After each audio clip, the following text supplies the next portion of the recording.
دین tells کی جانب سے السلام علیکم۔ آج ہم سب مل کر ایک ایسے عظیم پیغمبر کی زندگی کے سفر پر چلیں گے جن کی داستان سے ہم سب کے لیے سبق ہی سبق ہیں۔ جی ہاں، یہ قصہ ہے حضرت موسیٰ علیہ السلام کا۔ آپ ذرا تصور کیجئے، ایک ننھا سا بچہ، ایک بہتا ہوا دریا اور اس وقت کا سب سے طاقتور بادشاہ۔ آخر ان سب میں کیا رابطہ ہو سکتا ہے؟ اللہ کی تدبیر کیا تھی؟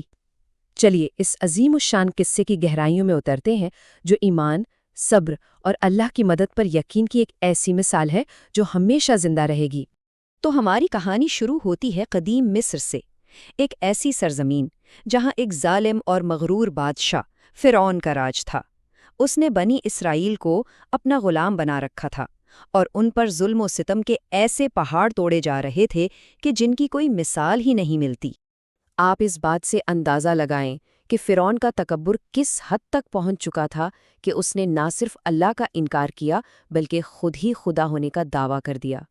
اپنی قوم کو جمع کر کے وہ کہتا تھا انا ربکم الاعلی، یعنی میں ہی تمہارا سب سے بلند پروردگار ہوں۔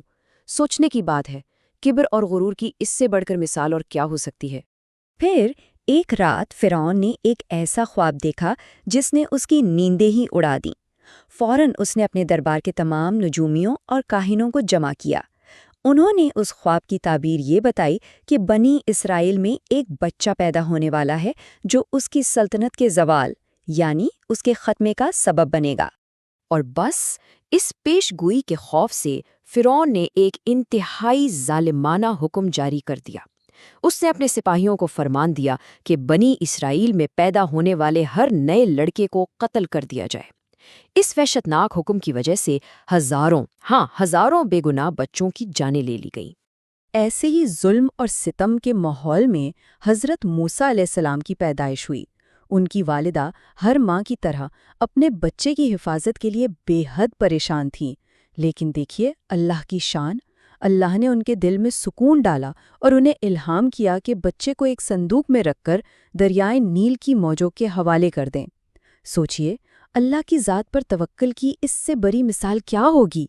یہاں سے شروع ہوتا ہے اللہ کا وہ منصوبہ جسے کوئی سمجھ نہیں سکتا۔ دیکھیے، جس بچے کے قتل کا حکم فرعون نے دیا تھا، وہی بچہ دریا کی موجوں پر بہتا ہوا اس کے اپنے محل تک جا پہنچا اور پرورش بھی اسی کے گھر میں پانے لگا۔ پھر جوان ہونے پر ایک حادثہ پیش آیا جس کی وجہ سے انہیں مصر چھوڑ کر مدین جانا پڑا، اور مدین میں ہی ان کی ملاقات حضرت شعیب علیہ السلام سے ہوئی۔ مدین میں کچھ عرصہ رہنے کے بعد حضرت موسیٰ اپنے گھر والوں کے ساتھ واپس مصر کی طرف سفر کر رہے تھے۔ ایک رات گھنے اندھیرے میں انہوں نے دور کوہ طور پر ایک انوکھی آگ دیکھی۔ یہ کوئی معمولی آگ نہیں تھی، یہ ایک الہی نشانی تھی، ایک ایسی پکار جو انہیں اپنی طرف بلا رہی تھی۔ جب وہ اس آگ کے قریب پہنچے تو وادی مقدس، جس کا نام طوٰ تھا، وہاں ایک درخت سے آواز آئی، انی انا اللہ رب العالمین، بے شک میں ہی اللہ ہوں، تمام جہانوں کا پروردگار۔ وہی مقدس مقام تھا، وہی لمحہ تھا جب حضرت موسیٰ علیہ السلام کو نبوت کے عظیم منصب سے نوازا گیا۔ اس عظیم ذمہ داری کو پورا کرنے کے لیے اللہ تعالیٰ نے انہیں 2 زبردست معجزات بھی عطا کیے۔ پہلا، ان کا عصا یعنی ان کی لاٹھی جو زمین پر پھینکنے سے ایک خوفناک اژدہا بن جاتی تھی، اور دوسرا ان کا ہاتھ جو وہ اپنی بغل میں ڈال کر نکالتے تو سورج کی طرح چمکنے لگتا تھا۔ تو اب انہی معجزات کے ساتھ حضرت موسیٰ اپنے بھائی حضرت ہارون علیہ السلام کو لے کر فرعون کے دربار میں پہنچے۔ وہاں انہوں نے انتہائی جرأت اور بے خوفی کے ساتھ اس مغرور بادشاہ کو پیغام دیا کہ ایک اللہ پر ایمان لے آؤ اور بنی اسرائیل کو اپنی غلامی سے آزاد کر دو۔ لیکن فرعون اپنی سرکشی سے باز نہ آیا۔ جواب میں اللہ نے اس کی قوم پر مسلسل عذاب بھیجے، ایک کے بعد ایک۔ پہلے قحط سالی آئی، پھر شدید طوفان، پھر ٹڈیوں کا حملہ ہوا، اس کے بعد مینڈکوں کی یلغار، اور آخر میں تو ان کا سارا پانی خون بن گیا۔ مگر افسوس، ہر بار جیسے ہی عذاب ٹلتا، وہ لوگ اپنے غرور اور انکار پر واپس لوٹ آتے۔ آخر کار اللہ تعالیٰ نے حضرت موسیٰ کو حکم دیا کہ وہ بنی اسرائیل کو لے کر رات کی تاریکی میں مصر سے نکل جائیں۔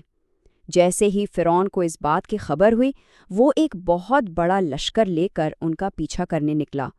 اب منظر یہ تھا کہ بنی اسرائیل کے آگے ایک بے قرار سمندر تھا اور پیچھے فرعون کا لشکر، ہر طرف سے راستے بند نظر آ رہے تھے۔ سوچئے، وہ مایوسی کا عالم ہوگا، لیکن اللہ کی مدد ہمیشہ قریب ہوتی ہے۔ اللہ کے حکم سے حضرت موسیٰ نے اپنا عصا سمندر پر مارا، اور پھر جو ہوا وہ کسی نے سوچا بھی نہ تھا۔ دیکھتے ہی دیکھتے سمندر پھٹ گیا، پانی پہاڑوں کی طرح بلند دیواروں کی شکل میں کھڑا ہو گیا، اور بیچ میں بنی اسرائیل کے 12 قبیلوں کے لیے 12 بالکل خشک راستے بن گئے۔ سبحان اللہ! جب بنی اسرائیل حفاظت سے دوسرے کنارے پہنچ گئے تو فرعون اور اس کا مغرور لشکر بھی انہی راستوں پر ان کا پیچھا کرنے لگا۔ جیسے ہی وہ سب سمندر کے بیچوں بیچ پہنچے، اللہ کے حکم سے پانی واپس اپنی جگہ آ گیا، اور پھر فرعون اپنے پورے لشکر سمیت اسی سمندر میں غرق ہو گیا۔ اس طرح ظلم اور تکبر کا ایک عبرتناک انجام ہوا۔ فرعون سے نجات ملنے کے بعد اب بنی اسرائیل کی رہنمائی کا اگلا مرحلہ شروع ہوا۔ اس مقصد کے لیے اللہ تعالیٰ نے حضرت موسیٰ کو 40 راتوں کے لیے کوہ طور پر بلایا تاکہ انہیں ایک مکمل ضابطۂ حیات یعنی کتاب تورات عطا کی جائے۔ لیکن افسوس، حضرت موسیٰ کے اس غیر موجودگی میں ان کی قوم ایک بہت بڑی آزمائش کا شکار ہو گئی۔ انہی میں سے سامری نام کے ایک شخص نے انہیں بہکا دیا اور سونے کا ایک بچھڑا بنا کر اس کی پوجا شروع کروا دی۔ حضرت ہارون علیہ السلام نے انہیں اس شرک سے روکنے کی بہت کوشش کی، مگر ان لوگوں نے ان کی ایک نہ سنی۔ اس قوم کی ناشکری کے باوجود صحرا کے اس لمبے سفر کے دوران اللہ نے بنی اسرائیل پر اپنی بے شمار نعمتیں نازل فرمائیں۔ ان کے کھانے کے لیے آسمان سے من و سلوہ اتارا گیا، ان کے پینے کے لیے حضرت موسیٰ کے عصا مارنے پر ایک پتھر سے 12 چشمے پھوٹ پڑے، اور تو اور دھوپ کی شدت سے بچانے کے لیے ان پر ہمیشہ بادلوں کا سایہ رہتا تھا۔ تو اس پورے عظیم قصے سے ہم اپنے لیے کیا سبق لے سکتے ہیں؟ دیکھیے، سب سے پہلا اور اہم سبق ہے توکل کا، یعنی اللہ کے منصوبے پر مکمل یقین رکھنا۔